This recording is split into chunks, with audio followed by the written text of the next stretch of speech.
All right, it's streaming live on YouTube. Welcome everybody. Nice to see some friendly faces. Got Mike on the call today. Hey, Mike. What is up, Broker Bob? Gonna get some contract training. Yes, sir. Good for you. And who else do we have on? We have got Cal showing up to contract, Maribel, Surreal. I haven't seen you in a while. Sorry when I passed you in the hallway. I didn't have my mask on. That's why I was covering my mouth. Not that I thought you smelled. Oh, as a French person, I understand. I get that often. We have our wonderful compliance director, Mark Miller, live and direct from the beautiful state of Arizona. How's compliance today, Mark? Actually, no backlog, which is good. No, it's not. We want a backlog. Well, yeah, We that's want true. contract. Yeah, we want, maybe more busy would be better. All right, so we're going to get going. So today we're going to do, in Contracts 101 training, we're going to do the listing agreement and opening documents needed when you take a listing here at KW Metro. Hopefully, though, the last class we had was on the buyer broker agreement, and you all had homework assigned to you to actually get into your Zip Form Broker Edition or write a buyer broker and get familiar with the documents and get familiar with making mistakes. Just so you know, even Broker Bob, with all his years of training and education and oversight, etc., still makes a mistake on a contract every now and then. It's always a good idea to go through it with a fine-tooth comb and go back and go back and go back, and then have a second set of eyes on it too. So that's okay to have that. All right, so let's move in. I'm going to drop into the chat box a file you will need for today's, and that's the opening documents needed for when you open up either a listing agreement and or a purchase agreement, but we're going to cover the listing agreement today. And I will be covering that. And I'm going to share my screen, so hold on while I do all this stuff.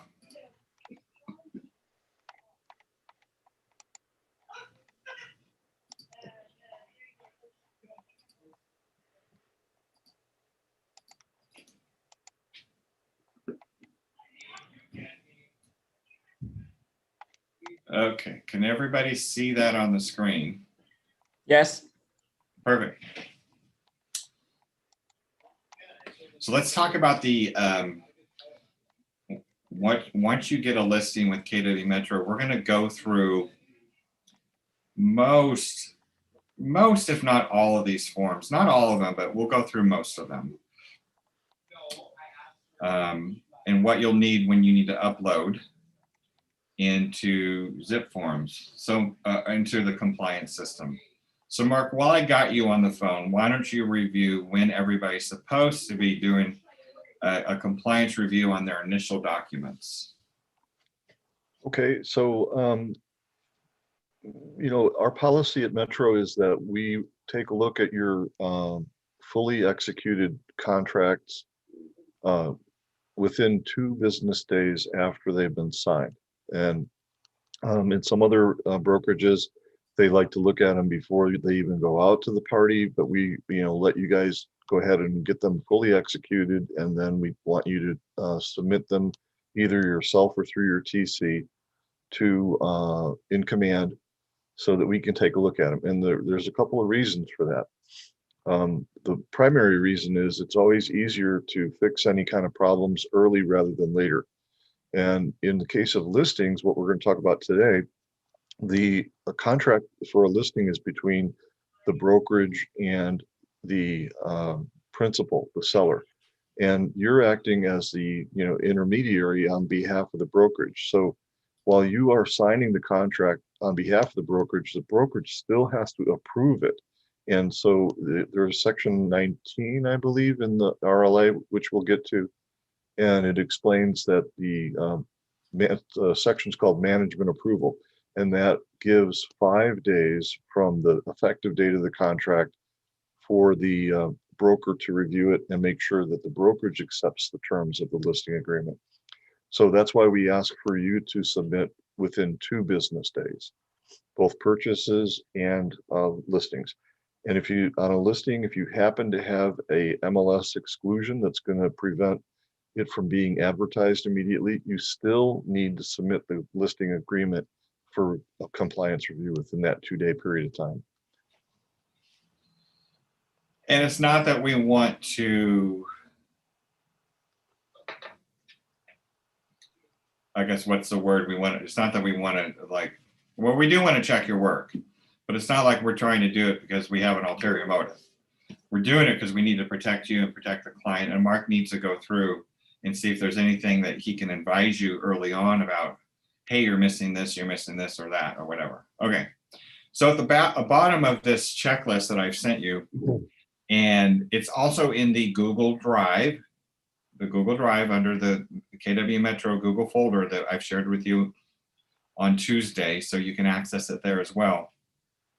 I sent you a PDF.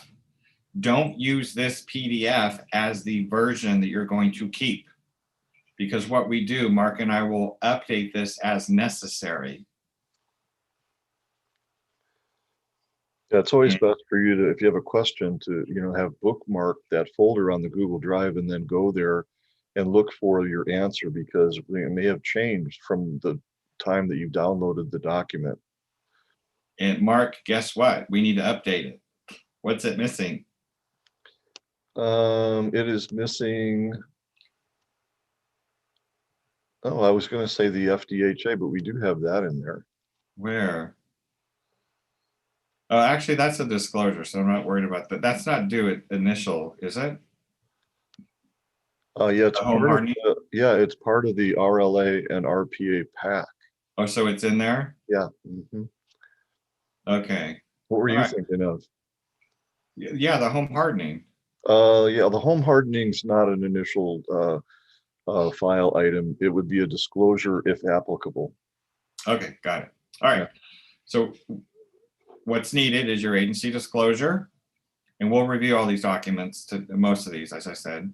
The fair housing advisory, the PRBS, that's the possible representation of more than one buyer or seller, the wire fraud advisory, the residential listing agreement, the seller advisory, the California Consumer Protection Advisory, the RLA-CAA,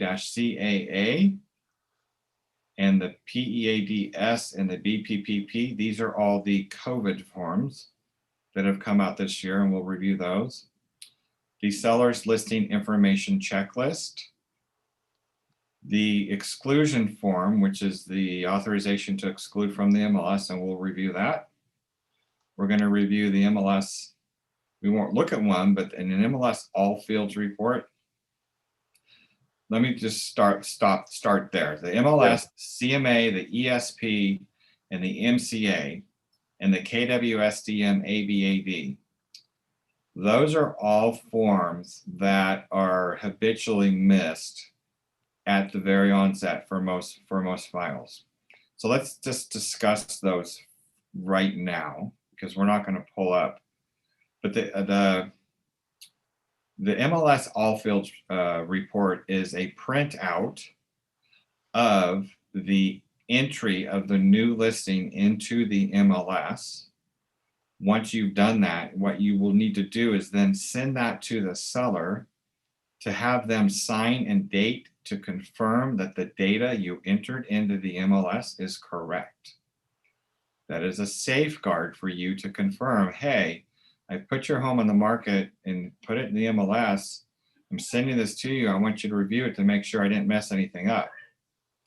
Again, it's that second set of eyes, but it's the seller's verification that the representation that you have that you've input into the MLS is accurate. So give me an example of why you'd want to do that. Well, let's say you went to the listing, took the listing, and you and the seller discussed the appliances, and the seller did not want to convey the refrigerator, washer, or dryer. And in your input into the MLS, you accidentally put those in because let's say maybe, not that you made a mistake, but you got it confused with the other listing you took that day. And that seller actually did want to convey it and you couldn't remember because you're such a good agent that you actually took 2 to 3 listings in a day. So it would be the seller's time to confirm, no, Mark, I did not want to convey my refrigerator, washer, and dryer.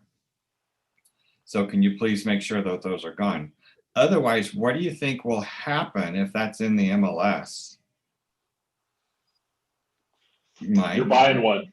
you're buying one of each, a washer, dryer, and a refrigerator. That's right. And I can tell you there's a lot of agents that have been in the appliance business because they've made a mistake and they ended up buying those appliances for the seller. The CMA is the comparative market analysis that is your interpretation, your CMA on the subject property that you presented to the seller about where you think the home should be positioned on the market. Obviously, it might not be the same price that the seller agreed to take it to market, could be higher, could be lower, but it's your interpretation of what you felt from the market that is currently in that area that you think the home was priced at. Mark, why do you think that would be important to put and have the seller sign that? Well, it helps establish, what other properties have sold for in recent past. And it mitigates or prevents the, seller from saying, well, you told me I should list it for this price, but my neighbor just sold theirs for $50,000 more. What happened? So again, this is a CMA is a snapshot in time. And it's a guide as to what the price is going to be. But what you can do by giving this to the seller is to, give them an idea of what market value of similar properties have sold for. Thank you, Mark. And then the next thing is the estimated seller proceeds. That's what the seller is estimated to walk away with after the home is sold and all the funds have been distributed to pay off any liens, etc. And again, it's not 100% accurate. How do you get one? You can make one up in the MLS. There's an ESP calculator in the MLS, or you can have A+ Escrow make one for you. They're more than happy to do that. You just need to contact Justin. There's a car form that you can use to do that. And the key thing to remember here is the title of that form, estimated. It's not carved in stone. It's basic. Even if you gave the seller an estimated seller's proceeds and there was a line item on there like a wire transfer fee that you didn't fill in, but they were charged for it, you at least told them they potentially would be a wire transfer fee. So, again, a lot of agents get hung up on estimated sellers' proceeds, thinking that they have to have exactly the right, what it's ultimately going to be. And that's not what it is. It's an estimate.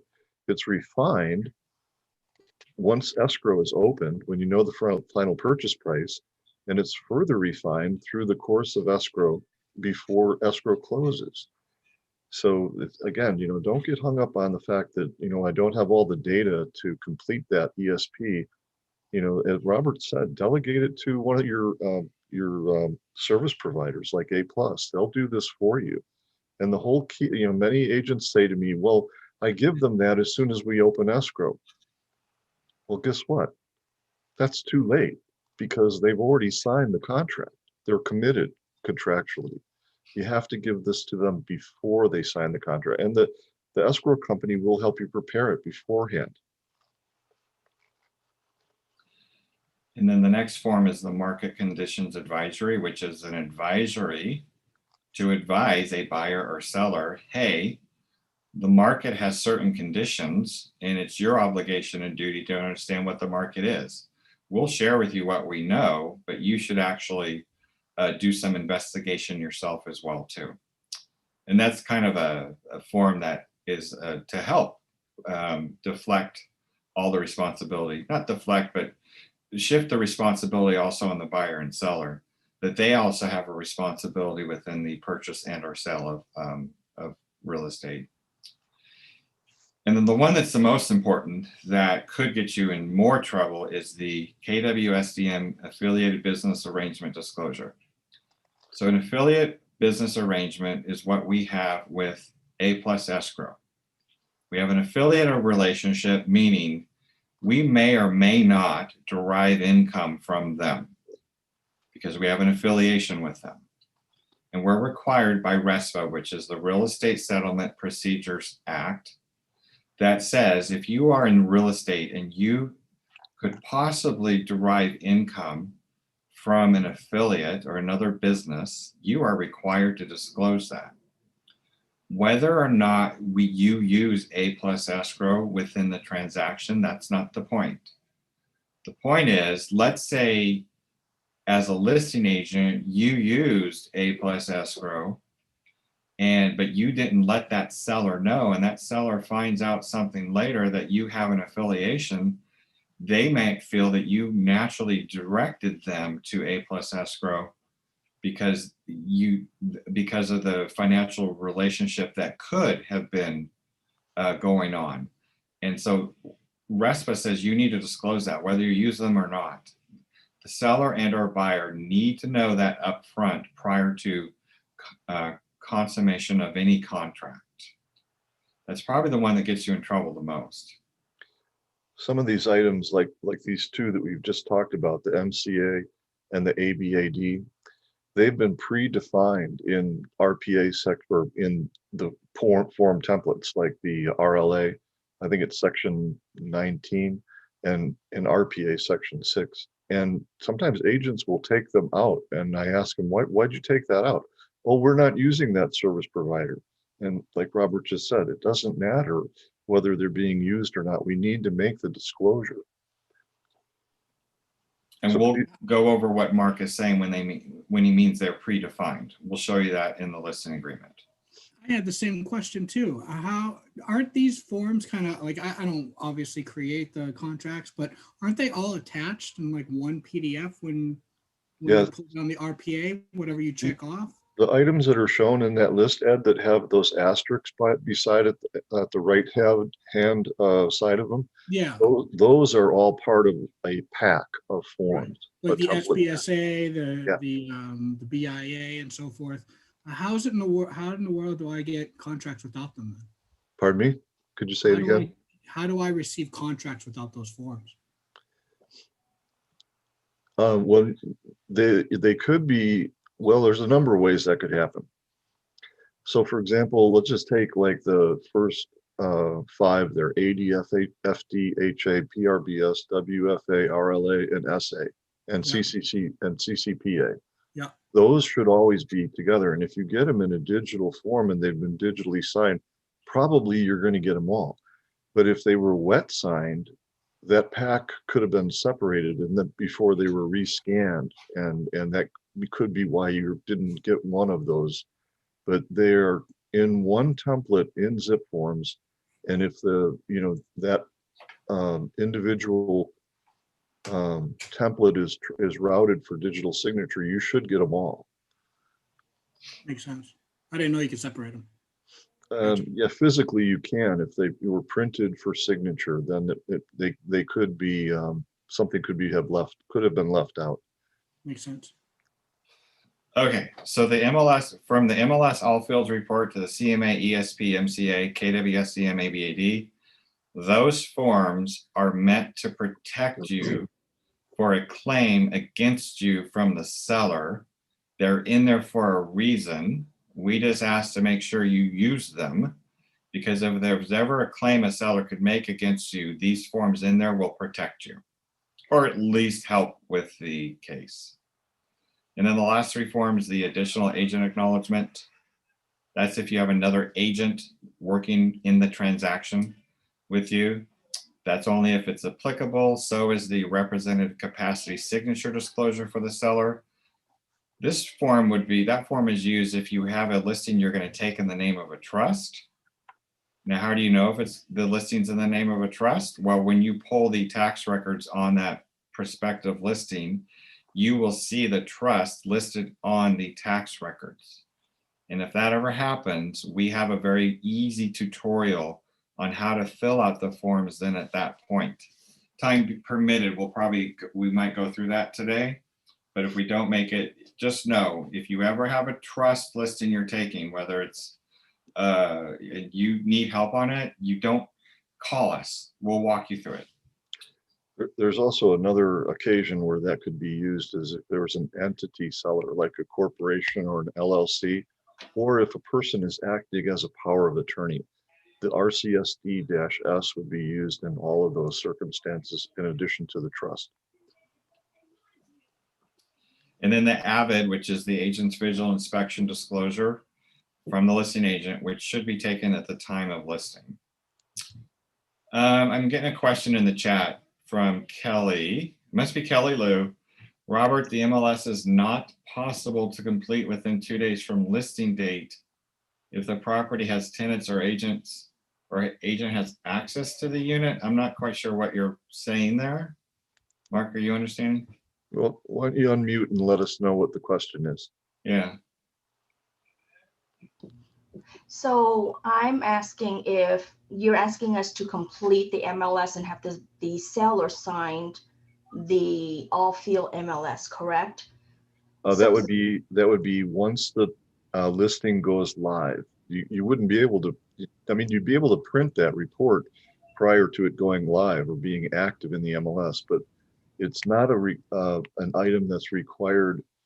If you have an MLS deferral or an exclusion rather, where you're going to postpone marketing for 2 weeks or something like that, you can submit that, afterwards. Oh, okay. Yeah, I'm not sure that MLS report is, any MLS report for that matter, is available until it goes active.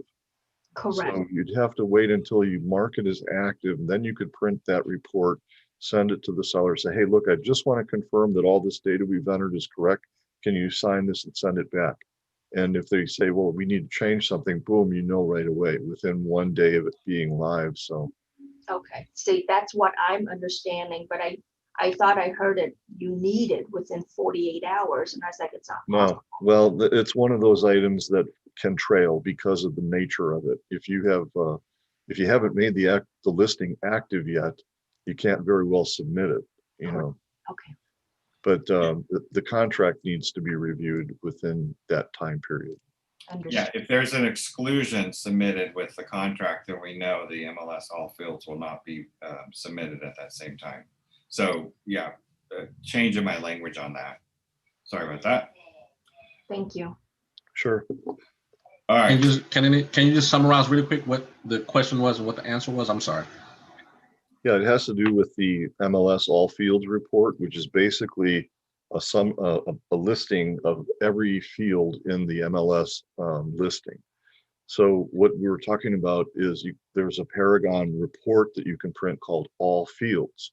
And what we do is we print that, send it to the seller and say, look, can you just look this over and make sure we did all the data entry correct, that all of these fields that we entered are accurate, and ask them to sign it and return it. And that's just like a check and balance, or a second set of eyes looking at what was entered into the MLS. All right. So I'm going to create a new listing. I don't want to use my old stuff I have in there.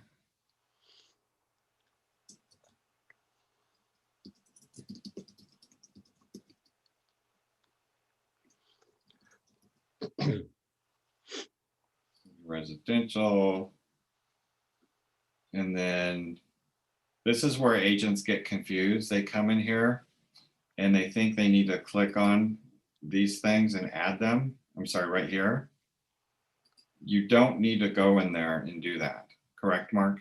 That's correct. It happens automatically. We've set it up for you, so you don't need to select a template. You can just click on the save button once you've named it and selected the property type. Because I've already checked new listing. So disregard this section right here, okay? Oh, shoot. Did you cancel? I don't know what I did. Did something. All right, click save. There you go.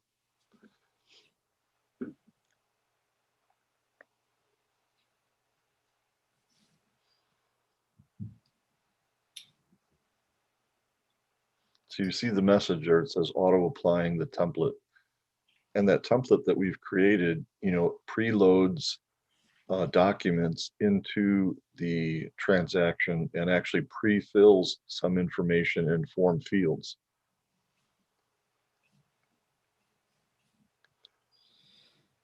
So here's the forms again. We talked Monday, when you do a buyer broker agreement, you start in the cover sheet. And in this cover sheet, you're going to fill out everything you possibly can of the property address.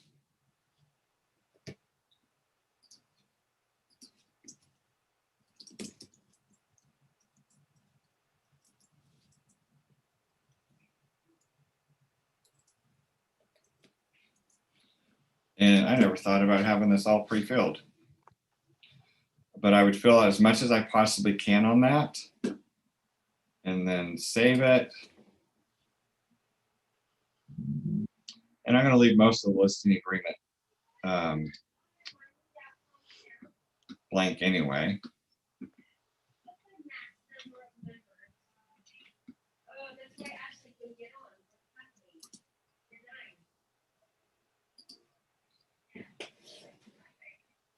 So at KW Metro, the only listing that we in our carrier allows are exclusive listings. You'll also see open listings. We don't do open listings at this brokerage because they're really not a listing. You'll hear the term open listing. Open listing is a listing that an agent has taken, but it's open. Any other agent can actually go and list that property as an exclusive or market it. So we don't allow them here. So the only thing you're going to use is the exclusive forms. We've covered agency last time. I'm not going to go through that again for time because I want to get through all the other documents. So if you need a brush up on agency, go back to Tuesday's class and revisit the tutorial on agency. We've covered the fair housing in the buyer broker class too. So, or was that in there, Mark? Yeah, that would have been in the BRE as well. Okay. But we did not cover this. So the PRBS, this is another agency disclosure. And it's the PRBS, possible representation of more than one buyer or seller. So what does it mean? This form basically puts the seller, the listing you're going to take, on notice that, hey, I'm taking your listing, but I also might have other listings in the area. I might list your neighbor's home or the neighbor down the street. And it's a disclosure that I'm going to let you know that I possibly could do that. Doesn't mean I'm going to change my relationship with you or give you the best service or breach your fiduciary duty. In fact, I'm going to make sure I protect it even more. But just like my fiduciary duty to you, I have a fiduciary duty to them as well. But it's possible I might represent more than just you. Also, it's possible that our company might represent the buyer that we bring to your property as well too. Question, Yes. is this also, could this be used for dual agency? Well, it mentions it in here. If that's what you're asking, you'll still use the original AD form, but it's to put them on notice that there's a possibility that we might represent your neighbor or we might represent the, I'm sorry, not the buyer. We address dual agency in here. Right, but I thought that might also cover that in addition. Was your question, Lee, about one agent acting, representing both the buyer and the seller, or Yes. dual agency? Because dual agency is two agents within the same brokerage. The first one that you said. Yeah, dual One agency agent. by a single agent is a separate issue. Okay. Thank you, Mark. The next form in this gobbledygook of trails of forms is the wire fraud electronic funds transfer advisory. So this form basically is an advisory to the seller that there is something called wire fraud. Wire fraud is on the rise, and even more in this digital age. And I'll kind of tell you where it's coming from. It's coming from China, Russia, and India. As a matter of fact, if you guys think your computers are not hacked, they already are. With all the spyware that is out there from every website you visit, you probably already have spyware in your computer. They're probably already hacked.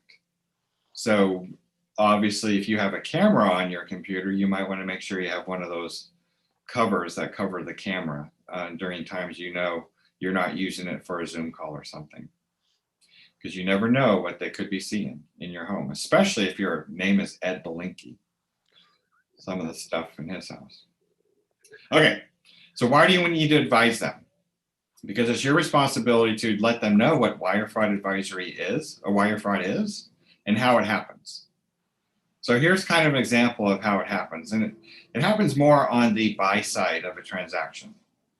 But just by the odd chance a seller is wiring money in somewhere, which they typically aren't, well, let's just say they are, you need to make sure you advise them to do a few things. And on this form, the 5 steps there that are bolded are the things you need to advise them on.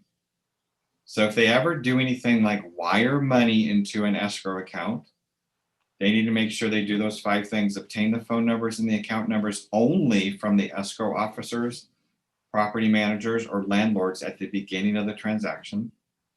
Do not ever wire or electronically transfer funds prior to calling to confirm the transfer instructions. Only use a phone number you were provided previously. Do not use any different phone number or account number included in any emailed transfer instructions. Orally confirm the transfer instructions are legitimate and confirm the bank routing number. In other words, pick up the phone, call the escrow company. Avoid sending personal information in emails or texts. Provide such information in person or over telephone directly to the escrow officer, property manager, or landlord. Take steps to secure the system you are using with your email account. These steps include creating strong passwords, using secure Wi-Fi. In other words, you're not at Costco, or I'm sorry, Starbucks, and then not using free services. So how is a brand new agent here what you should be doing? Hopefully you're using the KW email address you were giving to start conducting business. You don't have to. If you're using a service like Gmail for a business email account, then you should implement what we call 2-step verification process that says if you get logged out of your email, there's 2 steps that have to happen for you to get back in. And usually the second step is they send a text code to a predetermined either email or phone number, cell number, that will allow you to get back in. So you can Google it, how to set up 2-step verification on my Gmail. Or if you have a GoDaddy server that you're using, there are services you can buy through GoDaddy if you're using that, that can do an encryption process with your email. So if you have a name, mark@markmiller.com, you probably bought the Mark Miller domain at GoDaddy, and then you're running your email through it. You would need to buy the encryption service through that email platform you're using with GoDaddy that attaches to your domain name. Okay. All right. Let's get into the listing agreement.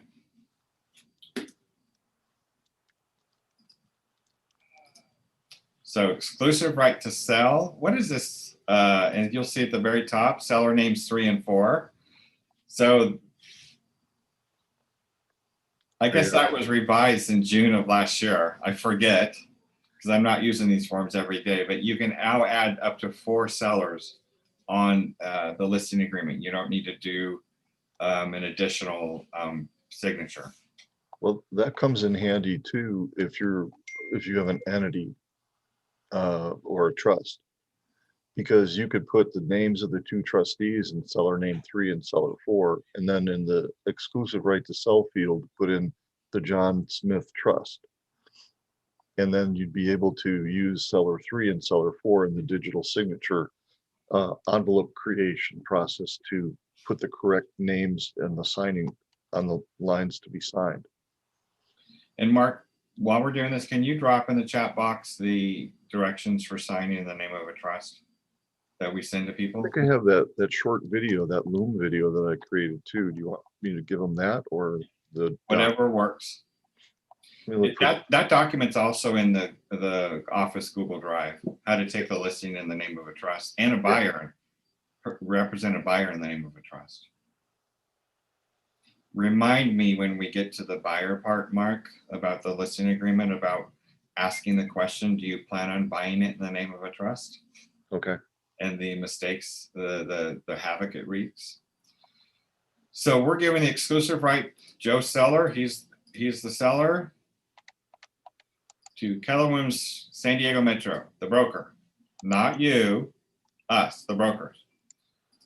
Beginning date, let's say we're going to do it today. And then the next thing is, how long do you take a listing for? Well, it depends on the property, depends on the listing. Is it a high price listing? Is it a quick sellable listing? Is it a listing that the seller just doesn't know if they want to have it list too long? You can take a listing for any period. But for this purposes, we're going to go ahead and just take a 6-month listing.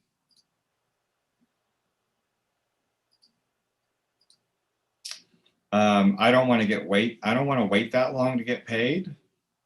Matter of fact, I'd rather be paid in less than 2 months, but we'll do it for 6 months on this one. And then the real property described as, it didn't auto-populate the address in here. Hit the pull down in the upper right corner there and see if it's in your history. Huh. Okay.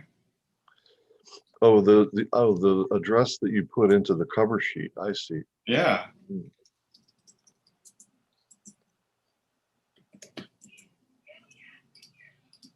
And then I don't have the assessor parcel number. What You would put that in there.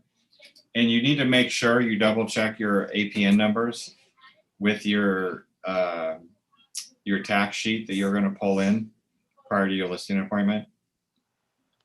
And then these next boxes are, this property is a manufactured mobile home.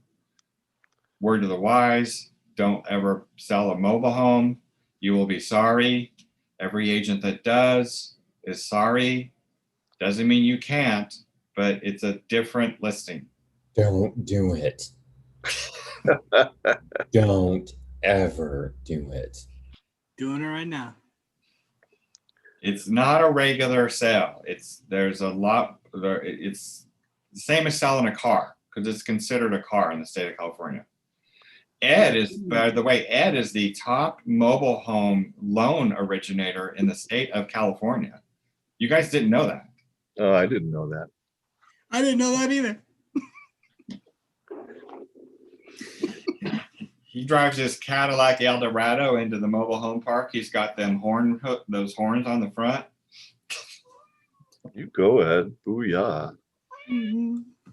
Ride 'em, cowboy. That's not to make fun of mobile homes. It's just to really tell you, ask Jay Lee what it's like to list a mobile home. Ask Chris Spade.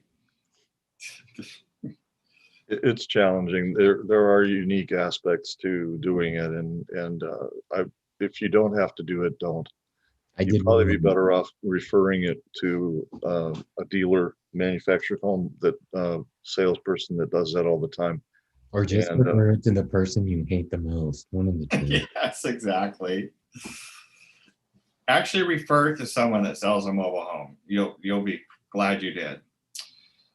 And then you put in the purchase price here, right? See that right there? I did 999,999, and then it will write it, spell it out numerically up there. Now, section 2B. There's a blank section here called listing terms.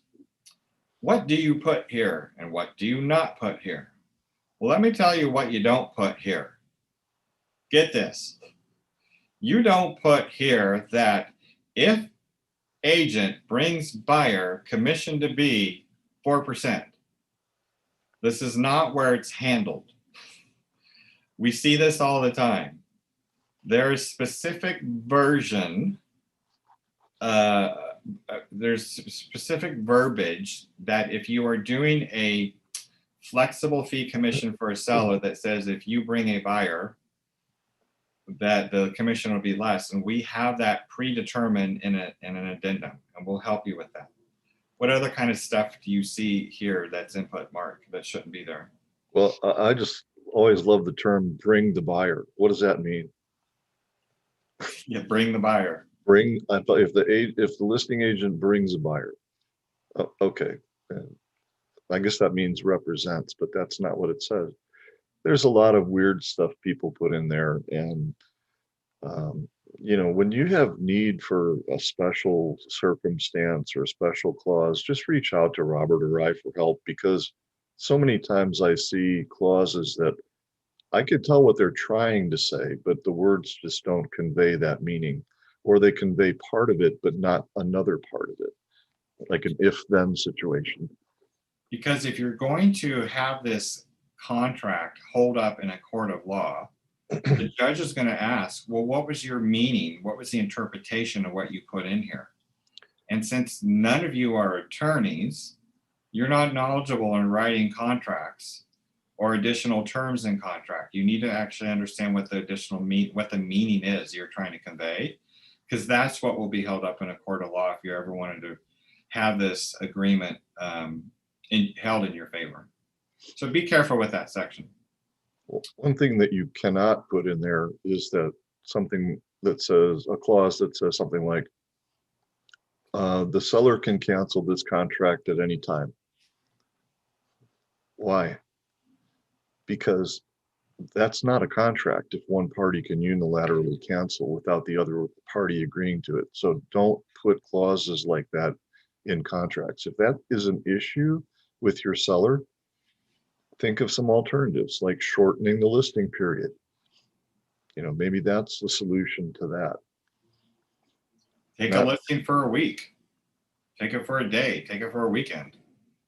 Show that you show your value, you can get it sold. All right, the next section covers compensation to brokers. This is how you make your money. So anything in bolded is important in a contract. The amount or rate of real estate commissions is not fixed by law.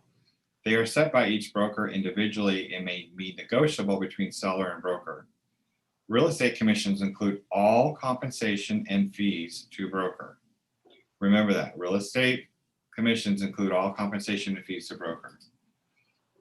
Section A says basically we're going to charge 6% of the purchase price as the full commission, not the amount that's coming just to your side. This is the full commission, and we'll cover the cooperating broker commission or where that gets paid. Or you can take a dollar amount, and usually if you do list mobile homes, it's usually done for a dollar amount. So most people will just put like $20,000 here for a mobile home. Section 3A1, if during the listing period or any extension broker, cooperating broker, seller, or any person procures a ready, willing, and able buyer whose offer to purchase the property on any price and terms is accepted by the seller.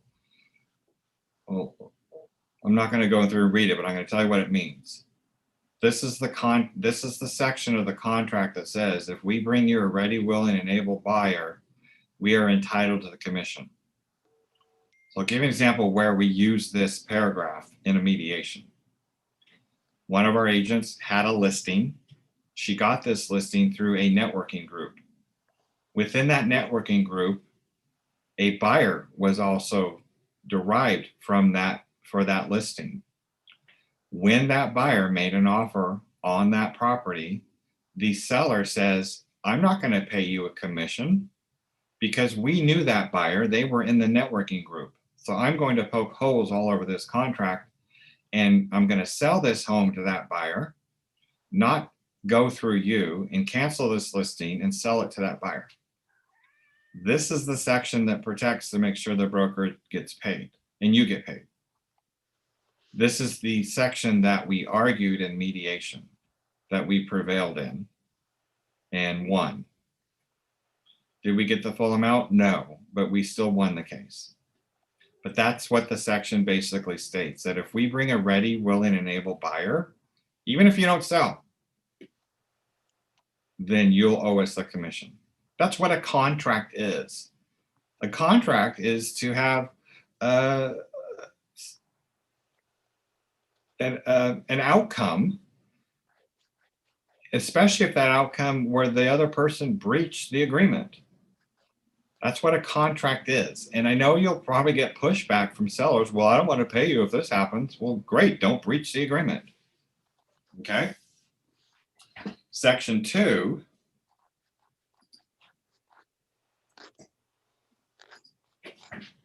Back in the days when I first started, I would always put 180 days, but you could put 60 days, 30 days, 90 days. What this section covers here is that after the listing period expires, let's say the home expires on the market and nobody bought the house. So let's say there was a 3-month listing, and on the second month, 29th day, a buyer walks into a house and they say, oh, we'd like to buy this house. Let's just say the seller happened to be there and they heard that, and somehow they pull that buyer over into the corner and say, hey, my listing expires tomorrow. Why don't you call me on Monday and I will sell you my house, and I'll sell it to you at a reduced price because I won't be paying a commission to the broker because my listing will expire. That's what this section basically covers. It basically says, if during the listing period or any extension of the listing period, or even after a cancellation of the agreement, unless otherwise agreed in writing, that we bring a buyer and the buyer wants to buy during that period, and they attempt to buy it even after the listing expires, you're still going to owe us the commission. But here's what you have to do as the agent. You are required to provide that seller a list of all the names of all those prospective buyers that came in during that listing period. And you need to do it within 2 days. So that's why it's a really good idea to have a list of everybody that comes into that listing. And sometimes you won't, but let's just say it would be the same thing as if maybe you had the seller accept an offer from a buyer, and for whatever reason that buyer canceled and withdrew their offer and withdrew the contract, and then they came back after the listing expired and wanted to buy it. That would still protect the broker and you to get paid. Can I ask you a quick question, Brother Bob? Sure. Let's say, for example, the homeowner, for some reason, let's just say they knew the person that you were bringing in, and neither one of them may have said, hey, I know this guy. Let's say if you do reach out to the potential buyer by chance, if you have their phone number, and just say, hey, I want to know if there's anything I can do for you in real estate. And the guy maybe go, well, I did buy the home you showed me. He kind of worked something out with me to where I bought the home perhaps without you. I think you kind of get what I'm saying.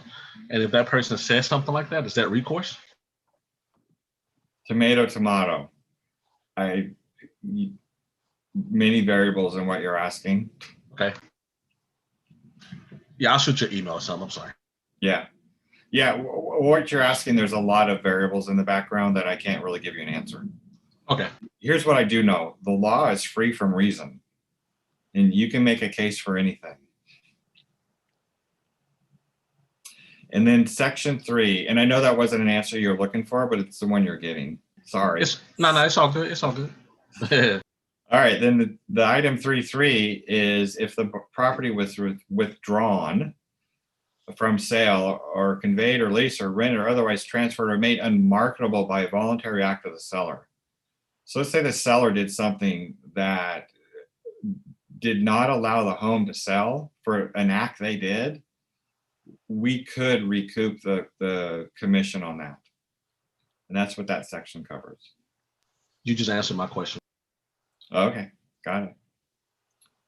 And the next section, section B, let's say there was something that was the seller was in a transaction and that the buyer breached the agreement. In other words, the buyer-seller consummated agreement, buyer went through and the buyer breached the agreement and the seller decided they were going to sue that buyer because they had damages.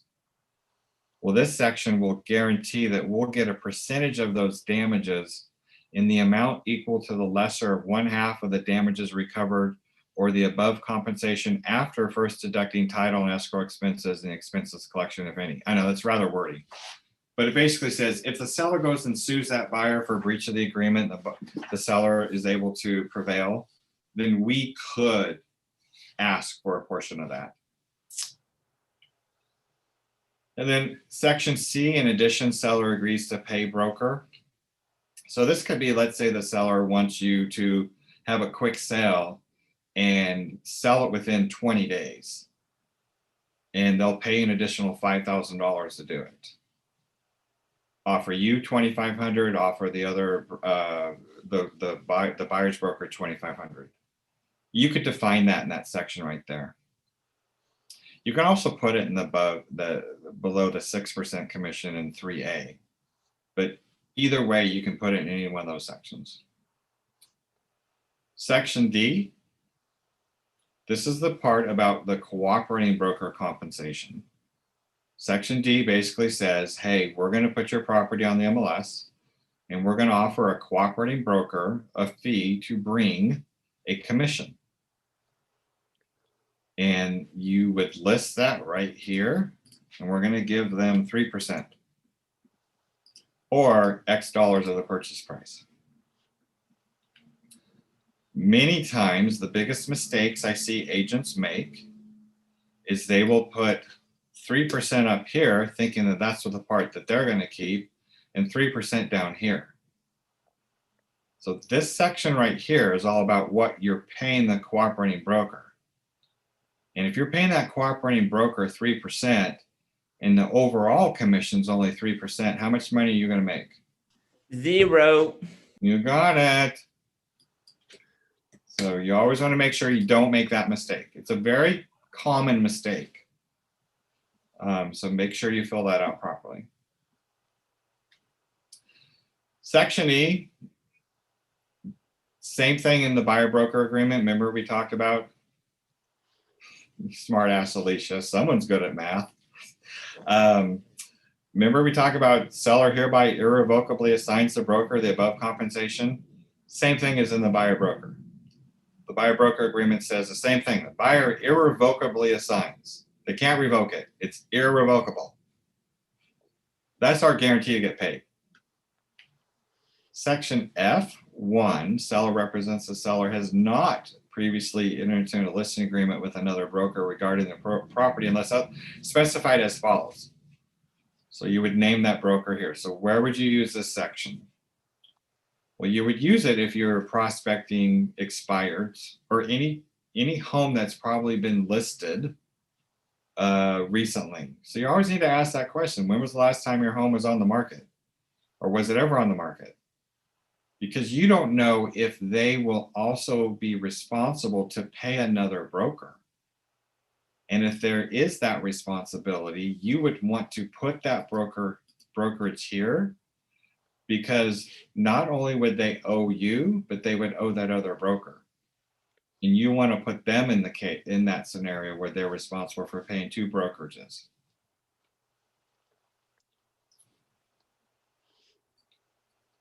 Section F2 talks about, well, the seller has no obligation to pay the compensation to another broker, or if they transfer to another individual or entity. So where would you put here? Well, let's say you have a seller that says, you know what, my cousin Joe talked about wanting to buy this house, and cousin Joe, he's just a big talker, Betty Crocker. He hasn't really told me, but he says he's talking to a bank about getting financing. I still might want to sell it to Joe, my cousin Joe.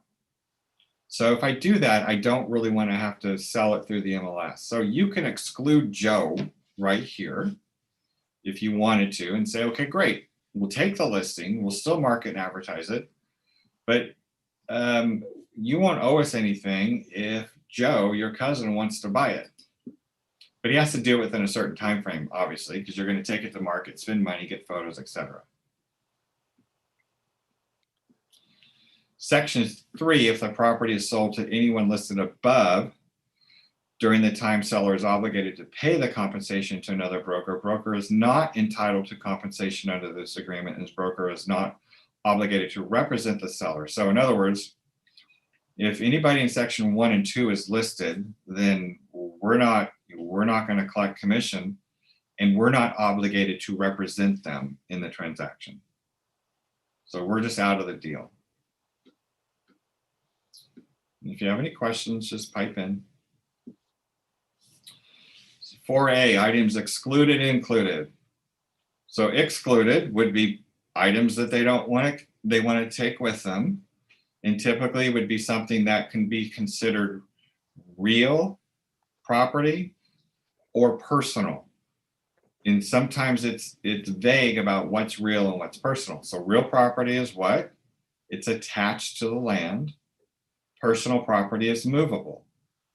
Yet sometimes something could be considered personal, but it's actually real. So if you read the purchase agreement, so here's one thing that's in the purchase agreement that I get a lot of calls on. It's a water fountain.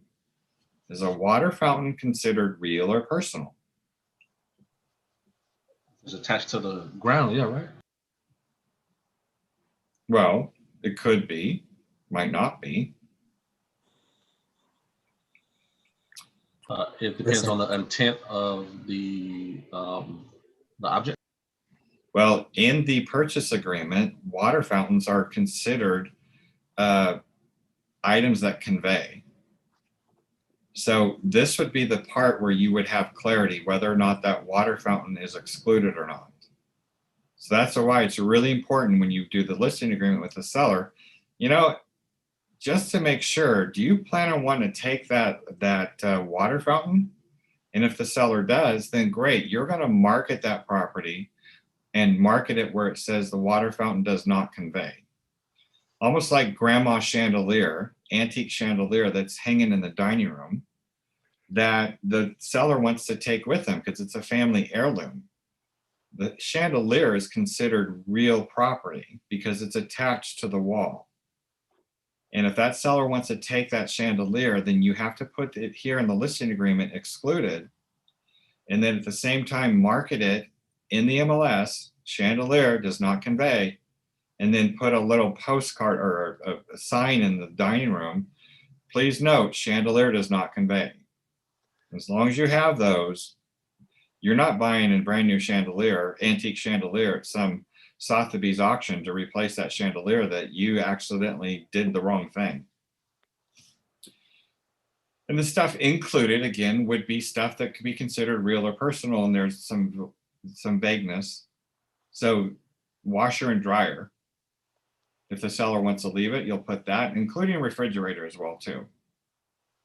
If you get into sub-zeros, are sub-zeros considered real or personal? Sub-zeros are actually considered real because they're actually attached. And there's some discrepancy in that as well too. So again, it's really important to have clarity about what, and knowing what the seller intends to take and leave. Okay. Section 4B talks about leased or liened items. So here's food for thought, or here's something you need to know. If you're listing a house, you drive up to that house and they have these things on the roof that are kind of glass and they're pointing towards the sun? Does anybody know what those things are called? Solar panels. Thank you, Bernardo. Yes, those are solar panels. So just so you know, when you go drive up to that house and you see solar panels on that house, you need to know a few things. Does the seller own them or are they leasing them? And if they have either a ownership or a lease, you need to have the documentation of the lease or the liened property. Because escrow is going to need to work on if there's a payoff on those solar panels. Solar panels are the #1 headache for an escrow company and for you when you get into a contract with that property, because if it's leased or liened, and if it's liened, does the lien have to convey or does it have to be paid off? If it's liened also, when was it installed? Are there still payments on it? Can the buyer assume it? So my point on this is you need to have the paperwork on anything that's leased or liened when you take a listing. That includes solar panel, alarm systems, propane tanks, water softeners. So just ask that question. If you know you're taking a listing appointment on a house, you should actually make that in one of your pre-listing questions before you even go to the house. By the way, do you have solar panels or anything in the property like an alarm system or propane tank that you're making payments on? Great. I need to have that paperwork when I show up to talk about getting your home to market. And it says right here at the very bottom, seller will provide to buyer as part of this sales agreement copies of lease documents or other documents obligating seller to pay for any such leased or liened item. So when you get this listing and you bring it in and you're starting to get it to market, you should be going to your escrow officer, Justin at A+ Escrow, and bring Justin all these documents so Justin can begin to the process of uncovering how those solar panels are going to convey. And then you'll know that before you get into escrow with the buyer and you don't end up in a headache. I have a question, Bob. Yes. Do we personally take the paperwork from the seller and bring it, or do we have the TC handle that, or through the seller to escrow? The paperwork for the leased or liened equipment? Yes. You as the agent should access that information and then send it to escrow. Okay, thank you. Yes. Ultimately, you are the agent. The TC is not the agent. The TC only does the flow of the paperwork between parties. The TCs are not responsible to get the paperwork. They might help you in getting it, but their job is to track the flow of paperwork. You are ultimately, if there's ever an issue where you end up in a hearing or a mediation or arbitration, they're not going to go after the TC. They're going to go after you as the agent. And that's where a lot of confusion exists, where people think the TCs are responsible for getting all the paperwork. It's really you as the agent are responsible. Any paperwork. TCs are just there to help you. Good question. Thanks, Cyril. Section 5 talks about the multiple listing service. And I won't go through and read it, but Section A is what is an MLS? What information is provided to the MLS? And what is the broker's MLS? Well, for us at KW Metro, it's SD. Why is that SD MLS? Or it's what's the other one? CRMLS. CRMLS. So if you're a member of the South Bay MLS, you would change that to CRMLS. But a majority of you, 99%, are SDMLS. We're a member of South Bay because we have some South Bay agents that joined us that were already members there. We prefer SDMLS. This section though basically describes that the MLS is a service we belong to, and they have reciprocal agreements with other MLSs to market and advertise your property. But we don't have any responsibility about where that information, we don't accept, we don't have any control over where they go. In other words, they've made relationships with other MLSs. But if you don't want it in the MLS, then in section 6, it describes the benefits of using the MLS, but it also describes the impact of opting out of the MLS. Very rarely will you take a listing that the seller does not want to have in the MLS. If that does happen, where they do not want it in the MLS, you need to talk to me, because I need to guide you and help you, advise you on how to advise that seller. Because the next section, in section 7, last year, NAR implemented a new rule called the Clear Cooperation Policy that basically says any member of NAR, CAR, SDAR, is a member of the MLS. They have to abide by rules. And the one rule is, if you're a member of our association and you take a listing, you have to put it in the MLS. Because we want to make sure clear cooperation, meaning you are exposing that property to other members of the MLS, but you're also making it fair for other buyers to have an opportunity to see that home and other agents to sell it. So clear cooperation policy basically states you have a listing, it has to be put on the MLS. And if you are going to exclude it from the MLS, then see me, okay? There's also a new term called coming soon status. And the coming soon status basically says it's listed with the brokerage, you've got the listing, it's in the MLS under coming soon status, yet you can't have showings on it because it's not available for show. But you can market it, advertise it, and basically kind of tease the market with it. But you can't physically have a lockbox on it with people going in and out to see the home. That's the essence of what coming soon status means. Bob, Yes, what is the time range limitation on the coming soon?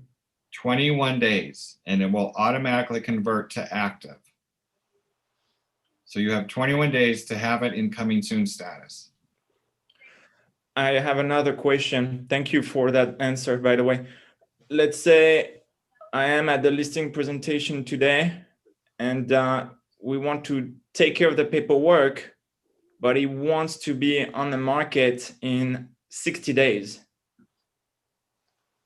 How do we handle that to be able to do the paperwork today, take the listing, and that cannot be, according to what I just heard, 21 days. There is a discrepancy in the number of days here.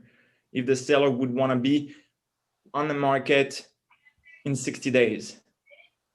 Well, you can only have it in coming soon status for 21 days, then it automatically goes to active. Hold on, my computer's messing up. So how do I take that listing today to make sure that I have it under an agreement, but go along with the seller's requirement of being on the market 60 days from today? Mark, are you getting what he's asking? Yeah, I am. I think you'd use the MLS exclusion for that 60-day period. And that 60-day period's a little bit long. So my recommendation would be to call SDMLS and just to verify, look, can I have an MLS exclusion for 60 days? And if they say yes, then you'd have the seller sign the listing agreement and sign the MLS exclusion for the 60-day time period. And then if the seller gives the permission, they could go into coming soon within 21 days of going active. And then you'd have that pre-marketing, coming soon status, but it would still be under the exclusion. Or you would just not enter it until the end of the exclusion period. It would never actually be in coming soon status. So you select one or the other. Why 60 days, Surya? It was just a parameter in my question. Yeah, it's a little bit of a long period. Most exclusions are for like a couple of weeks, and typically the reason is for getting the property ready for sale. In a 60-day situation might be where a tenant needs to be given notice to vacate or something like that. But normally the exclusion periods are under 30 days. Great, thank you. Sure. Next section, section D, talks about what Surreal's asking about. Seller instructs the broker to hold it off from the MLS for a period of time. And you would submit the SELM, or the local form equivalent is the, what's it called, Mark? Pop back over to your, well, you can't really pop out of this. I was going to say go to your transaction documents, but there's another form preloaded into the listing agreement called a SDMLS exclusion. And I think they refer to it as Appendix 14 or something like that in their rules. But either form is acceptable. The SELM form, that's the CAR form, and that one is also preloaded into the transaction, or the SDMLS form, either one. So a majority of you will be filling out section D right here and putting in a date. Let's say you take the listing today. Very rarely will you take a listing today and put it in the MLS tomorrow. You've got to get that home ready for market. You've got to get pictures. You got to get it staged. You might have to have the seller do some stuff, maybe put a little potted plants, etc.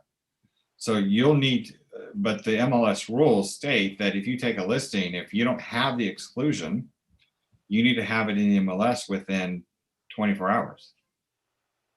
That's why you always need to take the exclusion to give yourself time to prepare for marketing. You'll rarely not have the exclusion form. So let's say you put it, on the 22nd of next week. That gives you a full week to get the property to market, or maybe the seller has more stuff they need to do. Hey, we need 2 weeks, 3 weeks. At least get that listing signed and get the exclusion form. Or section 2, seller instructs broker not to market the property to the public. That's the complete exclusion. So the only way to get around this is if NAR has made an exclusion only available if it's a luxury listing that, let's say, it's a high-end luxury and it's a seller that wants privacy information and doesn't want the general public coming through. So it's really only like a really, really, really private sale where you are within a really close network. But for the majority, you'll probably never use section D2.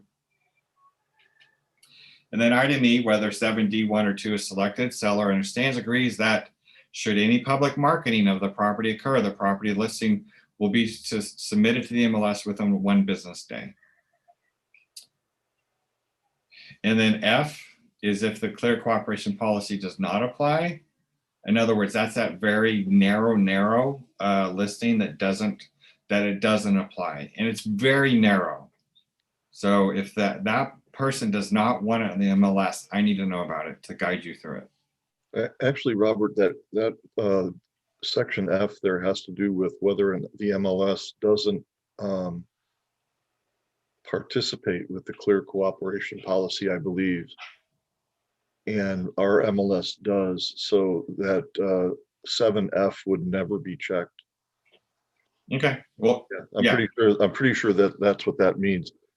There are some MLSs within the state of California that are not associated with NAR, and therefore they don't have to comply with clear cooperation policy. So the form had to be able to accommodate them. That's why that checkbox 7F is there, but you would never use it because both of our associations do comply with clear cooperation. Got it. Thank you, Mark. Yeah. And then section 8 covers the data of that home, once it goes into the MLS, it talks about the property or property address and the opt-outs. So basically what happens is some sellers don't want the address of their property in the MLS. Unfortunately, unless they opt out of the MLS, it will be in the MLS. It also includes the pictures that go with the MLS. People will see the pictures that are in the MLS, and once you submit that listing to the MLS, it pretty much becomes the information or the domain of that MLS, and you don't have control over it, neither does the seller, unless they petition the seller after close of sale. And here's where this will happen. Some buyers don't want their homes that they just purchased to have all the pictures still on the internet. But once it goes out to the internet, it's pretty much public domain. The only way that can happen is if the new buyer petitions that MLS to have it removed. They have to go through the process. The broker just can't. And if they ever ask us that, tell them to seek legal advice. Pardon? If they ever ask us how do they do that, just tell them to seek legal advice. Seek legal advice and contact the local MLS that the home went through and ask them what their process is. You know, Cal brings up an interesting point because, you know, that scenario would probably come up after close of escrow, and you no longer have an agency relationship with a principal after close of escrow. So the party that was interested in that, the buyer in this case, would have to go to the association for instructions on how to do that.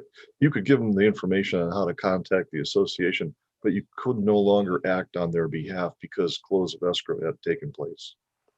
Thank you. Next section talks about the automated estimate of value. Those are these Zestimates or whatever you want to refer to. Well, again, we don't have any control over that.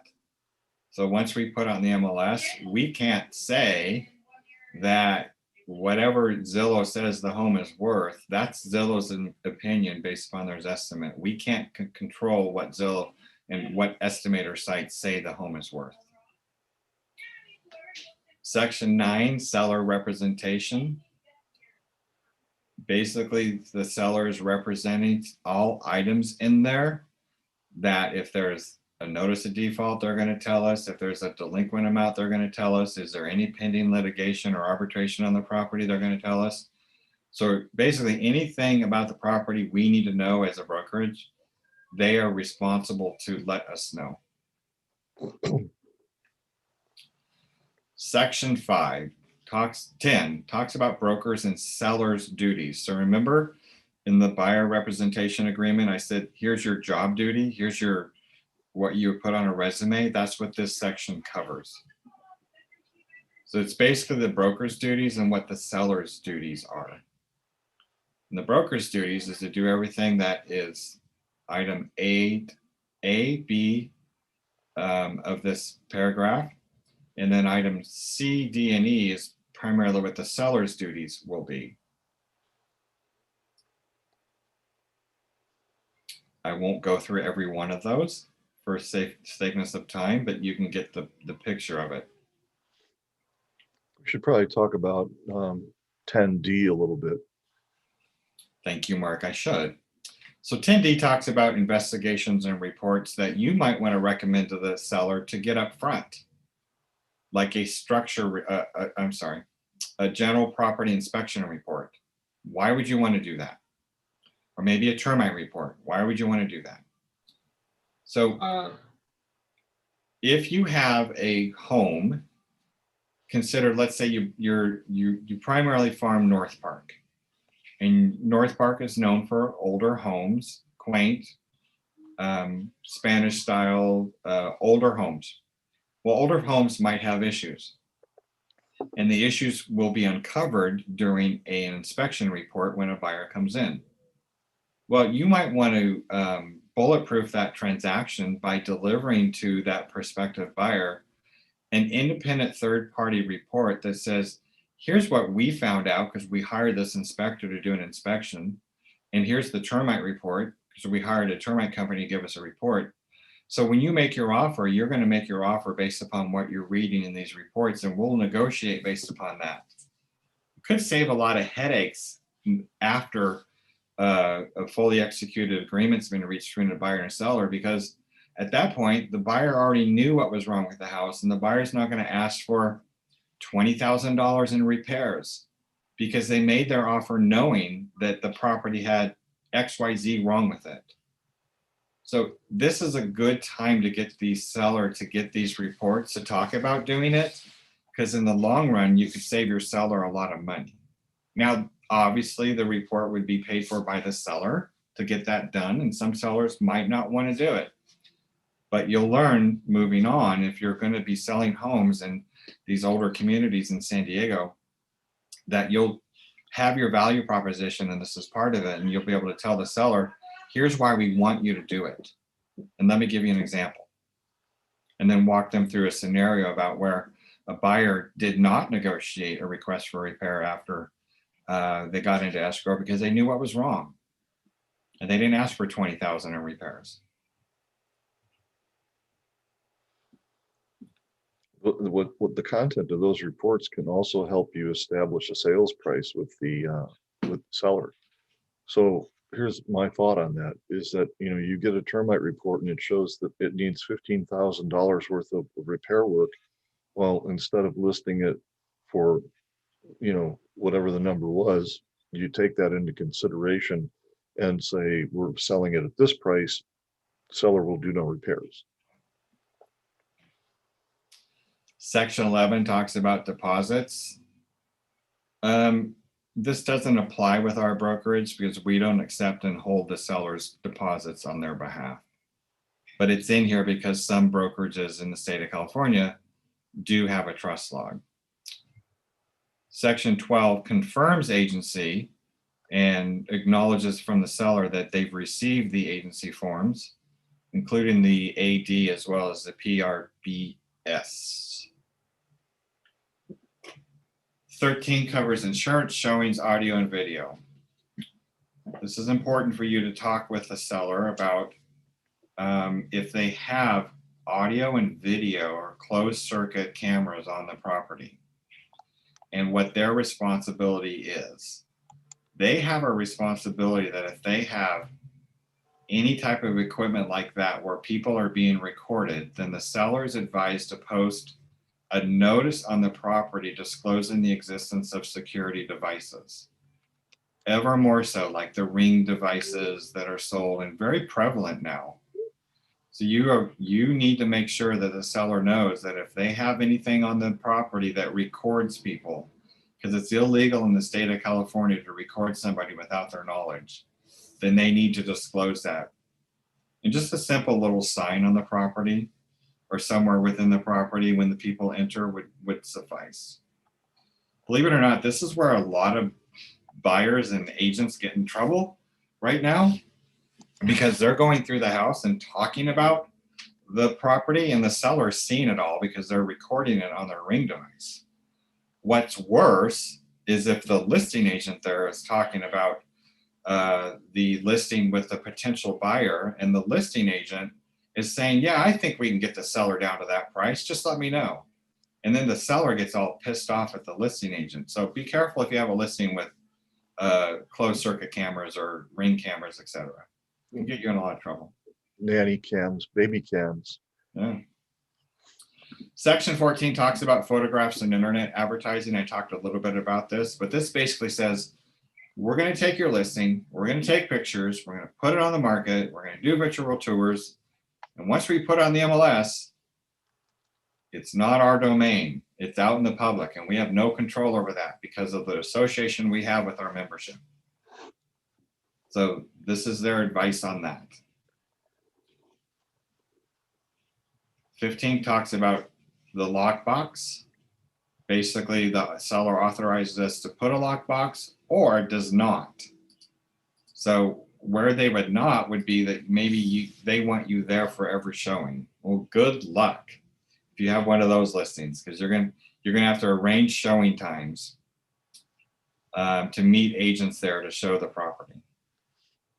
It's a rarity that we have that now because most things through COVID are appointments to see the property. Even if the agent has to be there, the agent can't go in the property with the buyer. You have to limit the exposure. 16 talks about a sign in the property, whether the seller authorizes a sign or doesn't. 17, equal housing. This property is offered in compliance with federal, state, and local anti-discrimination laws. 18, boilerplate attorney fees. If we disagree on anything, the person that prevails, if we go to court, pays the other person's attorney fees. And then 19, Mark, will you cover this section, please? Yeah, it's obviously titled additional terms, and you see there's several checkboxes there that apply to specific transaction types like an REO, which believe it or not, there's a couple of those happening. Short sales, there's some of those happening in our market right now. Not anywhere near as many as have occurred in the past, but this is how you'd indicate if your sale happened to be in one of those categories. If your seller holds title in a trust, you check that box, trust advisory, and include the form TA to advise the buyer that the seller does hold title in trust and what those circumstances are. The next checkbox is kind of important because in our market right now, a lot of sellers don't want to sell unless they can move somewhere and buy another property. So the seller intends to include a contingency to purchase a replacement property as part of any resulting transaction is what addresses that. If that's a condition in your sale of this property, you want to make sure that you check that box. And then the second part of that that's not even listed in the listing agreement is that there's a form called Seller's Purchase of Replacement Property, SPRP, that you have to use in every counter offer to buyer offers that you receive, so that you explain to the buyer that your seller wants to have that contingency. It's a negotiated item between buyer and seller. So the buyer doesn't have to give the contingency, but you have, if the seller tells you that they would like to do this replacement property, find a replacement property before they sell this house, you have to have that SPRP in the purchase agreement. The next section we've pre-filled in three items. ABAD, Affiliated Business Arrangement Disclosure. We talked about that at the onset of this session. That's a RESPA required disclosure that we have to give to people before the contract is signed, to advise them of the relationship between our brokerage and the affiliated business. Don't forget to add that into the digital signature envelope. It's incorporated in section 19, but you have to add it into the digital signature envelope so that the seller receives it and signs it. Same thing, market conditions advisory. That's referenced in section 19, but you have to add the form to the digital signature envelope that you're creating, that you're sending to the seller. And again, I sound like a broken record. The third item, RLA-CAA, PED-S, and BPPP. That's a separate form template, just like the other two. Well, the first one of ABAD isn't a template, but that's a separate template pack, that RLA, CAA, PED-S, and BPPP. And that document explains to the seller what our brokerage's policies are for protecting them under COVID. And the PED-S is the seller's declaration of their health status. So you have to make sure that that is also included when you send this listing agreement for signature. Thanks, Mark. Sure. Section 20, management approval, where Mark said earlier. I or Mark need to see this so I can approve it. We can get rid of listings. I just got rid of one yesterday because it had landmines all over the place. It was just too much risk. I don't rarely do that, but this was a nightmare waiting to happen. 21, successor and assignees, this agreement shall be binding upon the seller and either successors or assignees. So if they, let's say the seller decides to put in a trust, or they need to hire a power of attorney because maybe they can't handle the sale because maybe they've been deployed or something. So they can do a power of attorney to help. 22 talks about dispute resolution. If we, as the broker and the seller, dispute what's in this agreement, we agree to go to mediation. Bob, Yes. about 21, does that cover, I hate to talk about a situation like this, but if the seller, we actually have the RLA signed with, passes before the sale, is 21 covering the issue of the passing of the property title to a successor? The answer is it depends. So it's a case by case? Yeah, if the seller had no estate plan, then, you know, basically the person who made the contract, the seller, if there's only like one seller and he or she passed away, the contract would be terminated. However, if there is a second seller, then that second seller would still be bound by the contract, even though the first seller had passed. If they had an estate plan, you know, and their trust, let's say, would, you know, administer their estate after the seller had passed, then it probably would, the contract probably would transfer to the trust being the seller. That would, again, it would be probably a case by case basis, and the parties might need to seek legal advice on that. Okay. By the way, you bring up a point, thank you, Surreal, that all sellers on title need to sign the listing agreement to make it valid.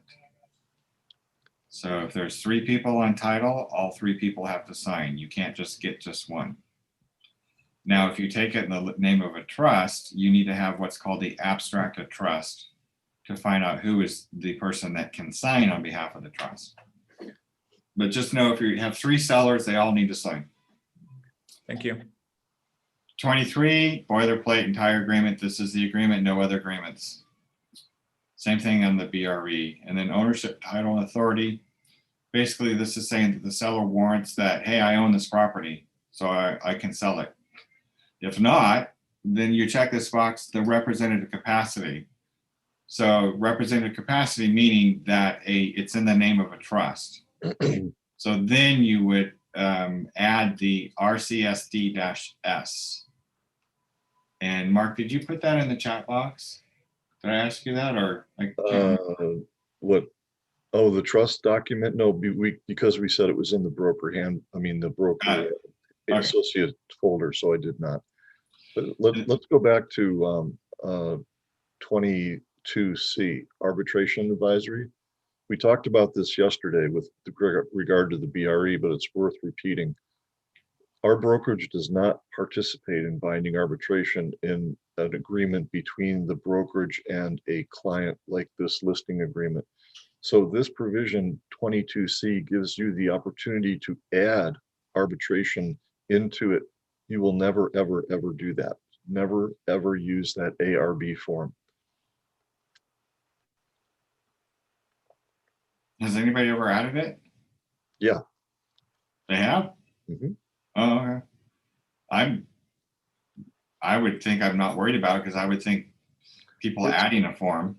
It's not well known, but it happens. And I've seen it come from the cooperating side as well. So on, you know, a purchase agreement. On a purchase. Okay. But that affects the buyer and the seller. It doesn't affect our broker. Yeah. All right, then here's all the signature stuff. And if there's more than 2 sellers, you'll check the additional signature addendum so that 3rd and 4th party can sign. Can I say a word about that before you move on? I know what you're going to say. Go ahead.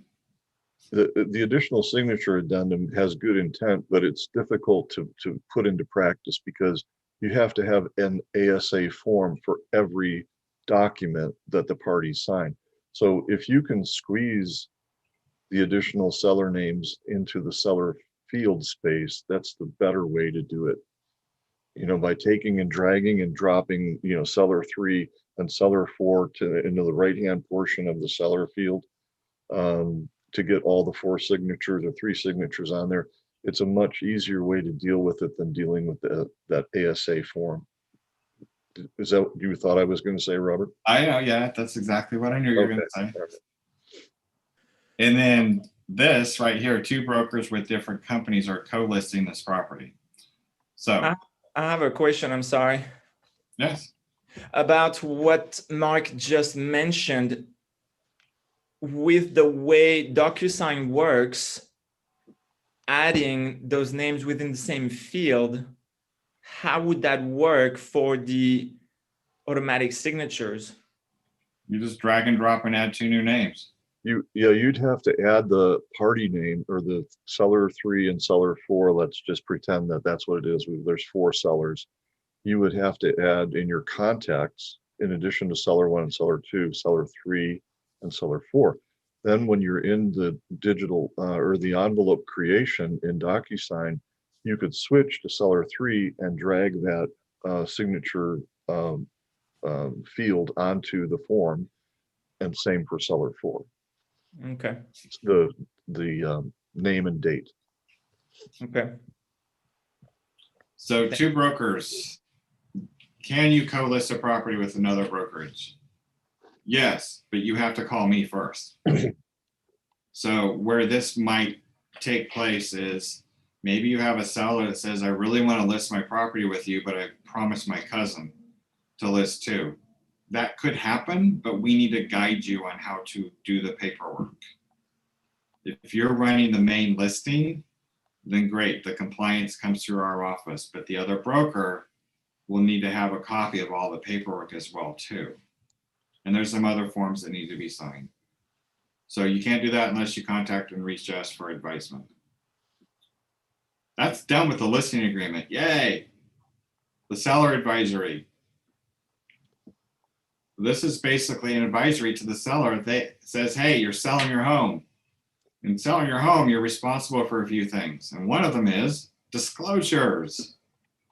You need to do some disclosures. So all within here are every disclosure that the seller needs to provide in order to sell their home in the state of California.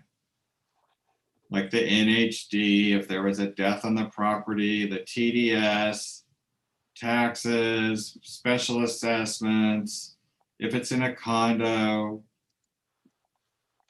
that type of stuff. It also covers some marketing marketing considerations like pre-sale inspections. We talked about that. Post-sale protections to provide the buyer with, among other things, a home warranty policy. Safety precautions. Hey, you're putting your home on the market. We're going to put a for sale sign. We encourage you to make sure you have insurance on the home. And by the way, you might want to hide some cash or jewelry or maybe some sort of prescriptions. It's an advisory. Know that we're not responsible if someone comes into your house and steals grandma's prescription medication for Valium. You're responsible for locking that stuff up. We're just going to advise you. And by the way, we're not responsible for the cost of that. You are. And then any other terms, rarely is this ever filled out. And then again, more signatures. And then the new form that was added a little over a year ago was the Consumer Privacy Act Advisory. This was covered on the BRE, but basically this is an advisory that we have a responsibility as a broker to protect your information, and so do you. And here's the advisory on how to do it. So again, it's just an advisory. And that's it with that form. And then in the RLA CAA, this is all the signature packet. Yeah, great. So this is commonly missed on new listings when Mark does compliance, but this is the COVID required forms. Again, these are required by the Department of Public Health and OSHA with the governor's office. And failure to comply with COVID regulations results in a $10,000 fine and 1 year in jail. So you're responsible to make sure that you have the listing agreement, the RLA CAA filled out. And this form basically is an addendum to the listing agreement that explains to the seller about COVID and selling their home in a COVID market. How you're going to handle what the seller is going to agree to with showings. That the buyers are going to sign a coronavirus entry advisory or PEAD in order for them to come into the house. But you're going to sign a PEAD-S as a seller, as Mark said earlier, to divulge if you have COVID. Disclose, yeah. Disclose. And then the BP, we'll get to the BPPP, but here's the marketing activities we're going to do in order to take this listing. You know, install signage, paint, prepare, remove staging, post acceptance and other necessary sales activities. So it's basically an advisory for what the seller needs to do to sell their home. So make sure they read through it and ask questions on it.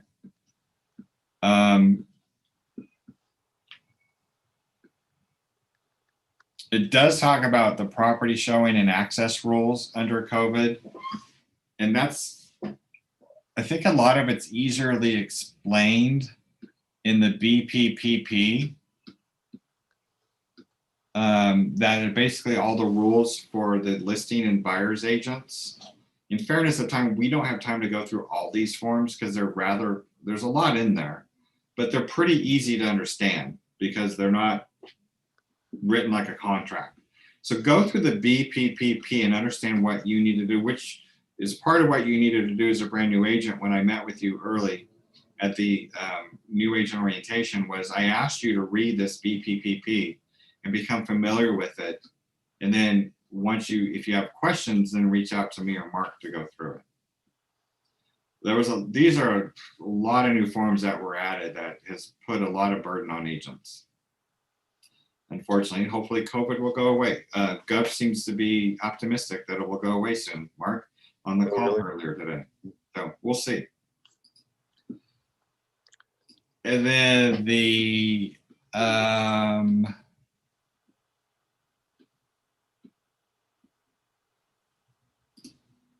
this is the authorization to exclude again. You'll get this signed, either this form or the SDMLS exclusion form. And basically in section D is where you're going to fill everything out. How long are you going to exclude it from the MLS? What date do you want to put it on? So you will fill that out based upon what the seller's needs are. That's what that form looks like. And then the one with the MLS.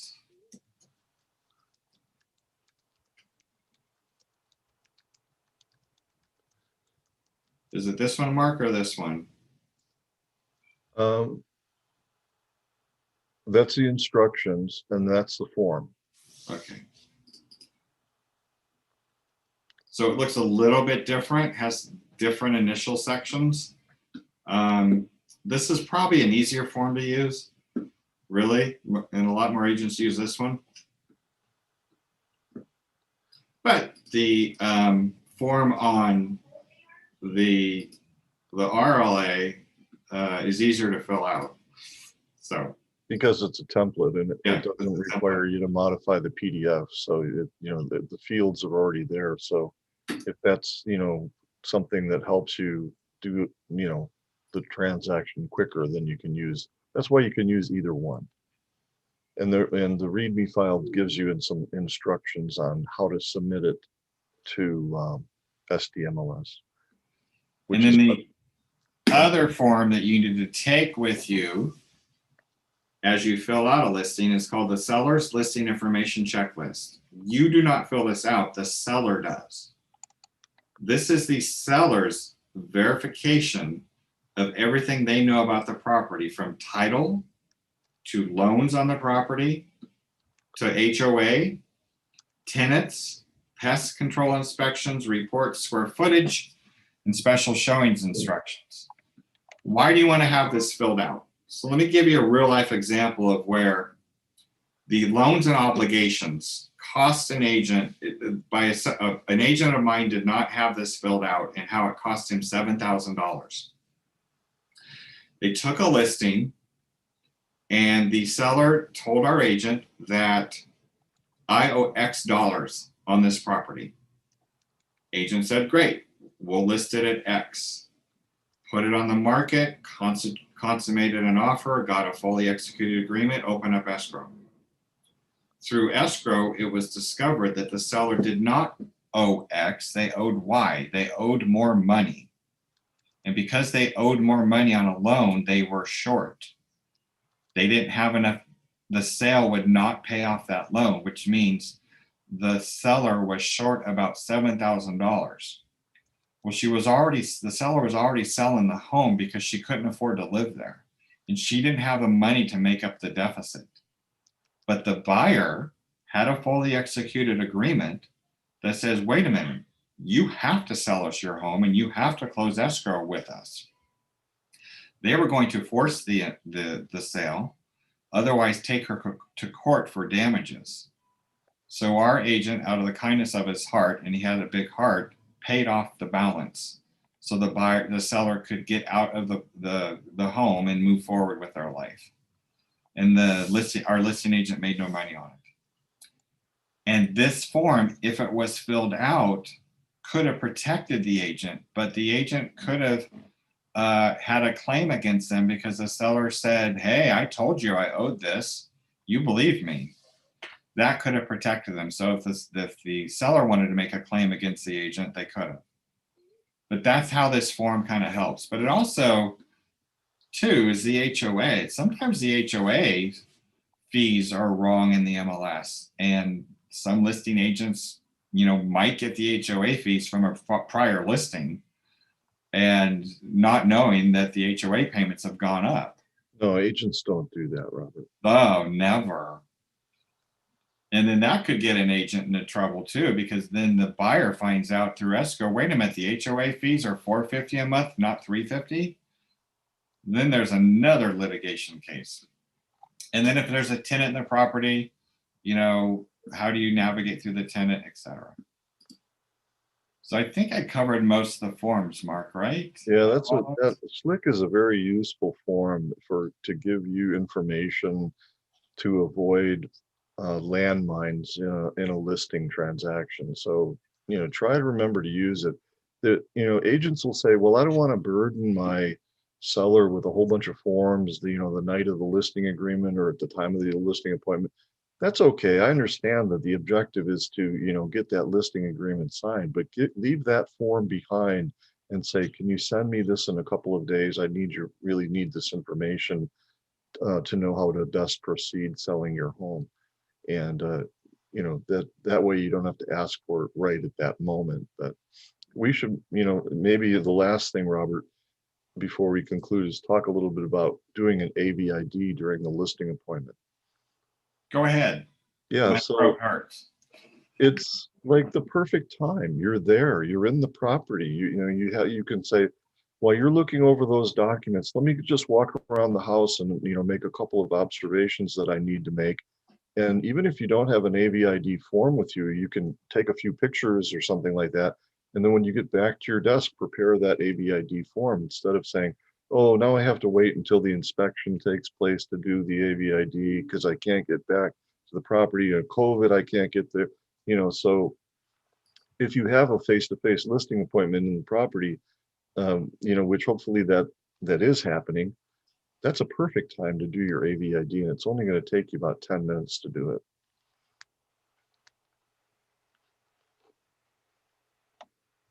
Mark, you went silent. Oh, okay. Can you hear me now? Yes. I heard everything. Oh. Robert's having some kind of technical difficulties on his end, I think.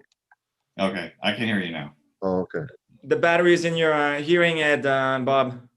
Yeah, I gotta have those replaced, you little smart ass. Now he's gonna get one of those new rechargeable ones that they're advertising on TV now. So, All right, I think that's it, unless anybody has any questions. I really appreciate everybody attending and, your attention and, to these items. Some of them are a little bit dry and boring, but, they really are They pretty are. important. Yeah. Here's your homework. Get a property that you want to list and create listing documents. Or make a test transaction and just play with the, with the program so you know how it works when you'll be ready when you have to use it. Better now than when you have a listing appointment and you are calling your launch coach. What do I do? I have a question. Yes. Is so this list that we have, the transaction opening documents, is that this isn't reflective of the chronology or the empirical order in which they get filled out, right? It's To a certain degree, it is, but it's not cast in stone. I mean, the ones that have the asterisk notations on them, they're all, in the same form packet. So you'll see them all together and, complete them all at the same time. And they do kind of flow in the order of, that they might happen. But as I just said, I think the last thing in the list is the AVI DLA. And you can do that at the time of the listing appointment. You don't have to follow the order of that list in order to complete the items. The ones that we really want you to have prior to contract signing are the ABAD, that affiliated business arrangement, the MCA, and a CMA, and an estimated seller's proceeds. Because in preparing those, you're advising the client, the seller of all of these things before they sign the contract and they're committed, because you never want them to come back to you and say, gee, you never told me about fill in the blank. That's what you really want to try to avoid. And that's what that's all about. Most agents that are in trouble, or not in trouble, but have a claim against them, it's because the principal will say, well, your agent never told me this. And that's where agents get in trouble, when they don't tell them what they should be telling them, the most important stuff. So, thank you. so All right, we thanks, everyone. attempt to advise you in the way not to, like Mark said the other day, we want to educate and train you and enlighten you about the ways to do things, not because we want to make you look bad, but we want to make you look better. Yeah, I mean, what you just said, let's all listing agents stand out from their competitors. You're going to have a far greater knowledge, and the seller is going to be more impressed with you than with somebody who can't answer their questions, effectively and correctly. All right, guys, you know your homework. Write Thank up a you. listing agreement. Thanks everyone for attending. Have a great day. Bye. Thank you.